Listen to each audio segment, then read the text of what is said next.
응, 아빠, 출근 준비 중이세요? 응, 그럼. 우리 딸은? 저도요.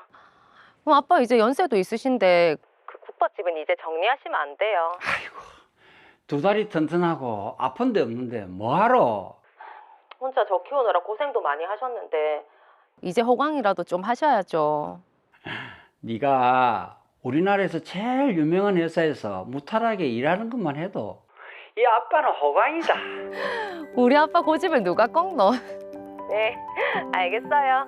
그래, 응?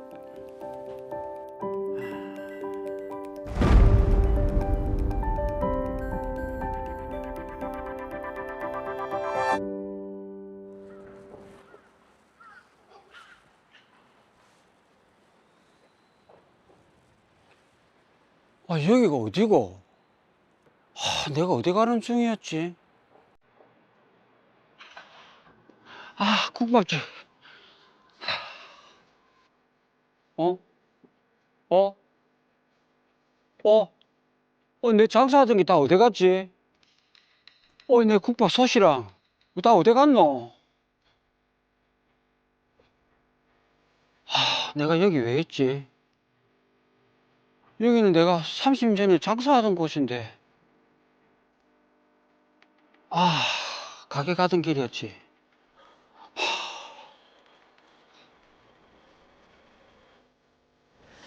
야, 매일 오는 출근길인데 요즘 너무 무리해서 그런가?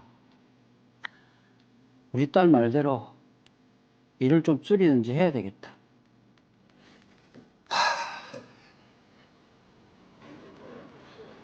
하지만 아버지는 그날 이후 같은 증상이 반복됐고 심지어 집도 찾을 수 없어 경찰의 도움까지 받았습니다. 검사 결과 이미 중증 치매로 접어드셨습니다. 중증 치매. 아무래도 국밥집은 접어야겠네. 상가 건물도 팔아서 목도 좀 만들어야겠다.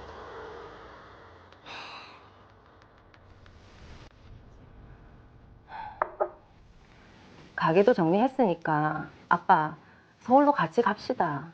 아니, 여기서 평생 살았는데 가긴 어딜 가노? 아이, 그러고 나는 서울에 아는 사람 하나도 없다. 여기가 편다. 몸도 안 좋은데 저랑 같이. 됐다고, 마. 니 안 바쁘나? 밥이나 먹고 가라. 그럼 요양보호사라도 알아볼게요. 그래야 저도 안심이 되죠. 아니, 니 맘대로 해라. 같이 계시면 좋을 텐데요. 이분이 앞으로 아빠 돌봐드릴 거예요. 아버지 안녕하세요. 제가 요양보호사 경력도 많고 해서 걱정 안 하셔도 됩니다. 요리부터 해서 집안일까지 싹 다 챙겨드릴 거예요. 저야 너무 감사하죠. 그 아버지 생활비랑 필요한 돈은 저한테 연락 주시면 바로 보내드리겠습니다. 네. 아이고, 아버지 피곤하신가 보네. 들어가서 좀 주무시죠. 아이고, 자. 아이고.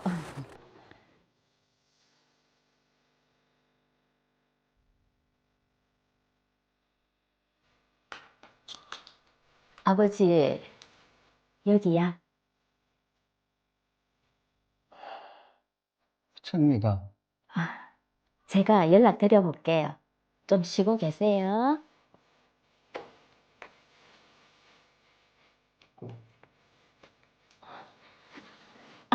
안녕하세요. 어르신이 따님 걱정하실까봐 연락드려요. 아유, 수고 많으십니다. 그 아버지는 좀 어떠세요? 괜찮으세요. 제가 항상 같이 있으니까 걱정 안 하셔도 되고요. 그 아빠랑 지금 통화 가능할까요? 아유, 방금 약 드시고 주무시는 중이라 어르신이 연락하고 싶다고 하시면 언제든지 전화 드릴게요. 네, 잘 부탁드리겠습니다. 네. 일이 척척 진행되네. 딸은 서울 대기업 다니고 중증 치매 할아버지는 상가 팔아서 통장에 돈이 두둑하고, 아휴, 내가 딸처럼 이렇게 잘 보살펴 주는데 돈은 좀 나눠 써야지. 아이고야, 목적이 있으셨군요. 어르신!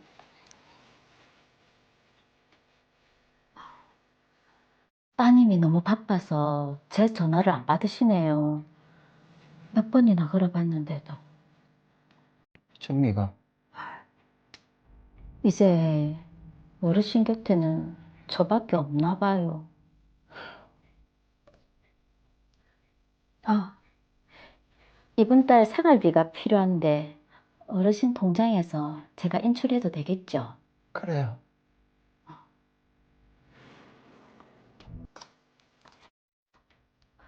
그럼 다녀올게요. 날강도가 따로 없네요. 어르신, 따님이 급하게 연락이 와서 사업 자금이 필요하다고 하셨어요. 통장에서 5억만 이체해달라고 하거든요. 제가 계좌번호랑 불러드릴 테니까 그대로 적어서 보내시면 돼요. 요양보호사가 알려준 계좌는 오미영의 남편 계좌였고 오미영을 믿었던 아버지는 5억 원을 이체했습니다. 나가라. 아니 누군데 우리 집에 오노? 아니 나는 딸 같은 거 없다. 아버지, 제발 정신 좀 차리세요. 나가라.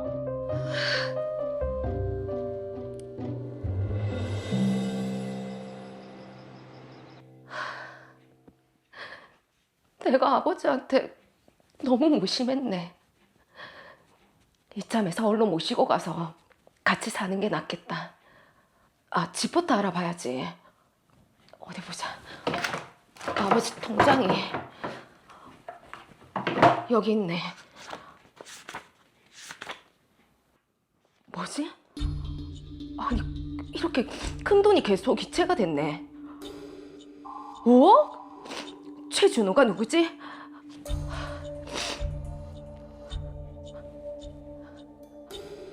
네? 아버지가 요양보호사랑 같이 가서 이체를 했다고요? 아니 그럼 나머지 건들은요? 요양보호사가 인출. 네, 이 여자를!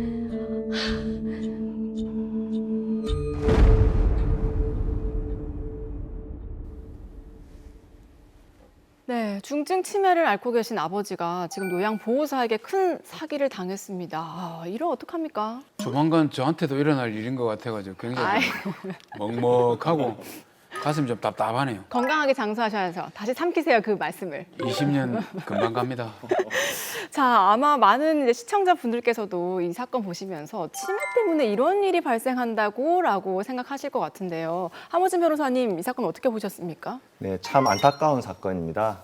사실 나이가 들면 누구나 치매를 앓을 수 있는데 치매 환자들이 자신의 자산을 안전하게 관리하고 사기 같은 범행에 따른 피해나 본인이 원하지 않는 자산 낭비로부터 보호를 받을 수 있어야 할 텐데 허승용 씨는 그러지 못하신 것 같습니다. 자, 맞습니다. 지금 두 사람에게 닥친 이 큰 문제들을 하나씩 풀어보겠습니다. 자, 먼저 요양보호사 이제 오미영 씨가 중증 치매를 앓고 있는 허승용 씨 재산을 가로챘거든요. 이거 아주 큰 범죄 아닙니까? 네, 당연합니다. 사기죄는 많이들 들어보셨을 텐데요. 지금 오미영 씨에게는 준사기죄가 인정될 수 있습니다. 준사기죄는 형법 제348조에 규정된 범죄로서 보통 사람의 심신장애 상태를 이용해서 재산적 이익을 취하는 범죄를 의미하는데요. 네. 드라마 사례와 같이 치매 상태, 그러니까 심신장애를 이용해서 재산상 이익을 취득할 때 적용되는 범죄입니다. 네, 이게 사기죄는 보통 이제 기망 행위가 필요한데 준사기죄는 지금 이제 중증 치매 상태, 그러니까 심신장애 상태인 것을 이용하기만 해도 인정이 된다 그 말씀이시네요. 오, 정확하십니다. 맞습니까? 맞습니다. 예. 다만 만약 심신장애 상태인지 여부가 불분명하다고 보여질 경우에는 준사기죄가 인정되지 않을 수도 있습니다. 네. 실제 다수의 하급심 사건에서는 심신장애 여부가 인정되지 않아 무죄가 선고된 사례가 있었습니다. 그럼 오미영 씨는 과연 형사처벌 받게 되지 않게 되는 걸까요? 그러면 안 되죠. 그런 일이 생기면 안 되겠죠. 예. 드라마 사례에서 오미영 씨는 허승민 씨로부터 5억 원을 사업자금 명목으로 이체해달라는 연락을 받은 사실이 없음에도 불구하고 마치 그와 같은 사실이 실제 있었던 것처럼 아버지 허승용 씨를 기망해서 5억 원을 편취한 것으로 볼 수도 있습니다. 네. 그렇다고 본다면 사기죄도 성립될 가능성이 충분히 존재합니다. 따라서 상황에 따라서 적절하게 대응하시는 게 중요하겠습니다. 자, 그리고 또 살펴볼 부분이요. 지금 요양보호사 오미영 씨가 평소에 생활비가 좀 더 필요하다, 병원비가 필요하다라고 해서 허승용 씨 통장에 들어있는 현금을 수시로 인출을 해서 썼거든요. 이거 좀 큰 문제인데요. 당연히 문제가 됩니다. 제가 사건을 좀 더 알아본 결과 오미영 씨는 허승용 씨 통장에서 2년 동안이나 수시로 약 3억을 인출했는데요. 이야. 그런데 정작 실제 생활비 등은 딸 허승민 씨로부터 지급받은 상황이었습니다. 이 경우 횡령죄가 성립할 수 있습니다. 자, 그럼 딸 이제 허승민 씨가 조치를 취해야 될 것 같은데 어떤 것부터 좀 하면 될까요? 네, 딸 허승민 씨는 오미영 씨가 자신의 아버지 통장에서 무단으로 인출한 금원에 대해서 부당이득 반환 또는 불법 행위를 원인으로 한 손해배상으로서 총 약 8억 원의 지급을 구하는 민사적 청구를 해야 할 것으로 보여집니다. 야, 참 긴 싸움이 되겠네요. 근데 요즘 그 치매 환자가 급속도로 늘어나면서 오늘 여기 따님인 허승미 씨와 같은 그런 상황에 처해진 자녀분들이 꽤 많을 것 같아요. 네, 맞습니다. 드라마 사례처럼 치매 환자 등 판단 능력이 떨어지는 부모님이 계신 경우라면 자식들의 입장에서는 고민이 많을 텐데요. 이럴 때는 법원에 성년 후견 신청을 미리 하셔서 향후 벌어질지도 모르는 불미스러운 법적 문제에 미연에 방지할 필요가 있습니다. 하지만 개인적으로는 치매 환자가 아닌 부모가 본인들 입장에서 향후 자신들이 건강상 문제가 발생할 수 있다는 점을 감안해서 선제적으로 고려할 수 있는 대책이 있는지도 대해서도 검토해 볼 필요가 있어 보입니다. 그러니까 부모들이 내 노후에 생길 어떤 불미스러운 일을 미리 대비해서 준비한다. 이거 좋은 생각이 같은데요. 그러게요. 사무장님은 노년을 위해서 대비를 하고 계신 게 있습니까? 저는 노년을 위해서 최신 뇌과학 잡지를 분석하여서 뇌과학 잡지를. 논문을 연구하고 그에 따른 운동을 열심히 해서 뇌가 늙지 않도록 최선을 다해서 노력을 하고 있습니다. 사무장님 제가 봤을 때는 좀 괜찮으실 것 같아요. 일단 돈이 없기 때문에 몸으로 할 수 있는 모든 것들을 열심히 준비를 하고 있습니다. 자, 이렇게 생활 속에서 실천하는 분들도 계시고 또 변호사님, 부모님들은 직접 준비할 수 있는 노후 자산 좀 관리 방법 이러면 어떤 게 있을까요? 현재 고려해 볼 수 있는 방법은 크게 두 가지 정도인데요. 먼저 정부에서 수행 중인 사업이 있습니다. 바로 치매 안심 재산 관리 서비스인데요. 올해 4월 22일부터 시작된 시범 사업 서비스입니다. 네. 일종의 치매 공공 신탁 제도로 이해하시면 될 것 같은데요. 판단 능력이 저하된 치매 환자의 재산을 국가, 구체적으로는 국민연금공단 등 7개 지역본부가 직접 관리해주는 제도입니다. 아주 따끈따끈한 이제 새로운 제도인데 국민연금공단에서 치매 환자의 재산을 관리해준다. 꽤 도움이 될 것 같습니다. 네, 그렇습니다. 관리 대상 자산은 현금, 지명채권, 주택연금 등 현금성 자산으로 한정되고요. 사업기간에는 1인당 최대 10억 원까지 신탁할 수 있습니다. 네. 일단 현금이다, 10억 원이다 이건 알겠는데 그 돈이 구체적으로 어떻게 운영이 되는지 좀 알 수 있을까요? 구체적인 운영은 치매 환자가 맡긴 돈으로 병원비, 간병비, 생활비 등 매달 계획적으로 지급하게 되는데요.